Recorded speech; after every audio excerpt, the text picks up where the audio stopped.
오늘 공부 정말 열심히 했으니까 잠깐만 쉬자. 이렇게 했다가 그 잠깐이 1시간, 2시간 훌쩍 길어져가지고 결국 하루를 날려버리는 경험 있으신가요? 분명 보상 차원에서 잠깐 쉬어주려고 하는 건데 어느새 공부 리듬이 완전히 망가져가지고 자책감에 빠지신 적 누구나 한 번쯤은 겪어보셨을 것 같습니다. 오늘 영상 끝까지 보시면은 바로 그 보상심리, 이 보상심리를 똑똑하게 관리하는 방법과 오히려 공부 의욕을 높이는 노하우까지 전부 얻어가실 수 있을 것 같습니다.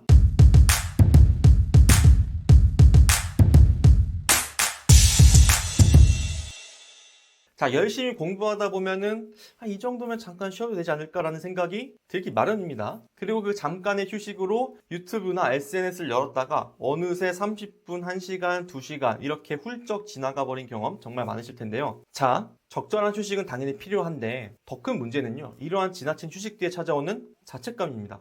괜히 왔다. 너무 많이 쉬어버렸다. 벌써 시간이 이렇게 됐네? 하고는 마음이 무거워지니까 다시 공부에 매달리기도 쉽지가 않게 되고, 반대로 많이 쉬었으니까 열심히 달려야겠다, 새벽까지 해야겠다, 잠줄이고 해야겠다, 이런 식으로 열심히 달리면은 또 오버페이스가 돼가지고 다시 슬럼프로 빠지는 이런 악순환에 빠질 수도 있습니다. 자, 영상 보시는 제 채널 구독자분들 정말 열심히 공부하고 계실 거라고 생각되는데요. 이런 보상심리 당연히 들 수 있어요. 저도 마찬가지예요. 저도 일 열심히 하고 컨설팅도 열심히 하고 강의도 열심히 찍고 이래가지고 오늘 하루 내가 열심히 살았다 이러면은 이 보상심리가 자연스럽게 발생을 하거든요. 그래서 저도 마찬가지로 인간인지라 저도 이제 자기 전에 핸드폰을 하거든요. 주로 유튜브를 보는데 이 정도 열심히 했으니까 더 봐야지 이러다가 새벽이 되고 눈이 나도 모르게 말똥말똥해지고 그러다가 이제는 꺼야지라고 했을 때 잠들기는 좀 어렵고 이런 상황 참 많이 발생을 하는데요. 자, 이 보상심리 자체를 나쁜 것으로만 보고 억누르면 오히려 더 큰 역효과가 날 수 있습니다. 이 보상심리를 어떻게 하면 효율적으로 관리하고 그리고 공부 리듬은 무너지지 않으면서 어떻게 충분히 휴식을 취할 수 있는지 이 해법을 말씀드리려고 하는데요.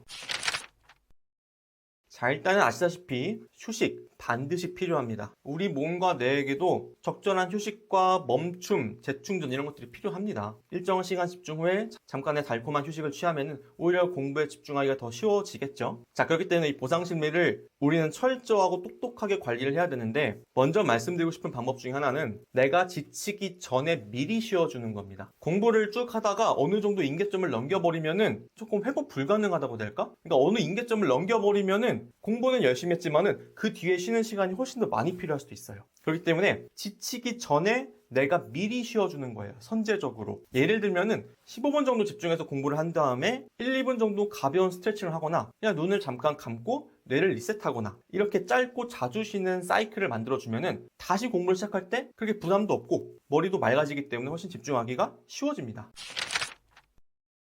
그 다음에 말씀드리고 싶은 거는 내가 쉬기로 했으면은 그 쉬는 시간을 어떻게 보면 철저히 관리를 해줘야 되는데 저 같은 경우에는 어떻게 수험생활을 보내냐면은 딱 쉬기 시작할 때 10분에서 15분 정도 타이머를 맞춰놨어요. 물론 10분에서 15분 타이머를 맞춰놓고 그 알람이 울린 다음에 바로 공부에 집중하기는 어렵겠지만은 그래도 일단 나한테 말 그대로 알람, 내가 알고 있어야 한다는 거예요. 지금 내가 10분이 지났구나, 15분이 지났구나. 이 사실만으로도 내가 깊게, 딥하게 휴식을 취하는 것을 방지할 수 있습니다. 유튜브나 인스타 릴스 보시면은 한 편만 볼 거라고 시작해도 계속 넘기고 자동 재생되고 다음 영상 되고 다음 릴스 보고 이렇게 되면은 나도 모르게 금세 시간이 지나가 버리거든요. 그렇기 때문에 미리 쉬기 전에 10분에서 15분 정도 타이머를 맞춰놔라. 그래서 저 같은 경우는 15분 뒤에 알람이 울리면은 한 5분 정도만 좀 더 하고 그러니까 나한테 주는 좀 보너스 같은 시간? 이렇게 생각하고 한 20분 정도까지는 쉬었던 것 같아요. 네. 그리고 내가 이런 타이머로도 안 된다. 내가 유튜브나 인스타, 넷플릭스 이런 거 푹 빠지면은 내가 아예 안 된다? 그러면은 아예 휴대폰을 2G폰을 바꾸시거나 앱 잠금 기능을 적극적으로 활용하시는 것도 추천드립니다. 아침에 일어날 때 휴대폰이 근처에 있기 때문에 일어나기 전에 휴대폰 보면서 인스타 보고 유튜브 보고 이러면은 또 빈둥빈둥 거리다 일어나시죠? 이때도 마찬가지. 자기 직전에 핸드폰을 멀리 던져 놓으세요. 그러면은 조금이나마 아침을 좀 더 상쾌하게 맞이할 수 있을 것 같습니다.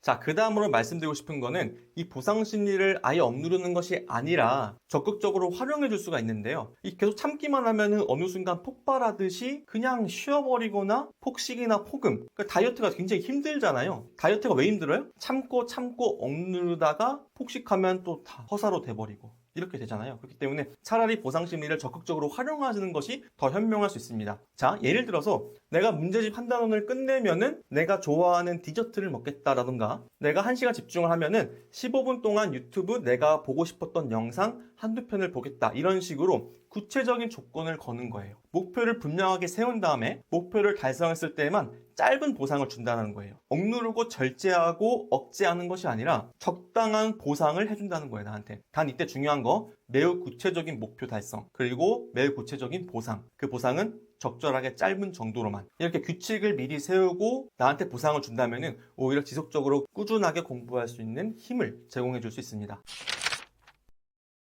자, 그리고 또 한 가지 말씀드리고 싶은 거는, 자, 중간중간 유튜브, SNS 하는 거 할 수 있죠. 하지만, 자, 수험생들, 단순히 SNS나 유튜브 하는 걸로 내 불만이나 내 욕구가 해소되는 거 아니거든요. 그러니까 예를 들면 여행 가고 싶은 것, 그리고 내가 좀 시간 여유 있을 때 하고 싶은 것들, 그런 게 있을 거잖아요. 근데 또 현실적으로는 내가 그걸 할 수가 없는 상황인 거고, 그러니까 지금 힘든 거거든요. 그렇기 때문에 시험 끝난 뒤에 하고 싶은 일들을 미리 버킷리스트 형태로 작성하는 것을 추천드립니다. 저 같은 경우도요, 하고 싶은 게 계속해서 떠올랐거든요, 머릿속에 공부를 하면서. 그럴 때마다 버킷리스트만 적는 메모장이 있었어요. 거기에다가 계속 적었어요. 네, 핸드폰 메모에다가. 이 버킷리스트를 적을 때 여행을 가고 싶다, 이렇게 추상적으로 적는 게 아니라 누구와 언제, 어디를, 어떻게, 무엇을 할 건지까지 구체적으로 한번 적어보세요. 이렇게 미래에 하고 싶은 일들을 진지하고 구체적으로 계획해보는 것만으로도 내 욕구가 어느 정도 해소될 수 있고 관리가 될 수 있습니다. 또 긍정적으로는 가끔씩 버킷리스트를 보면서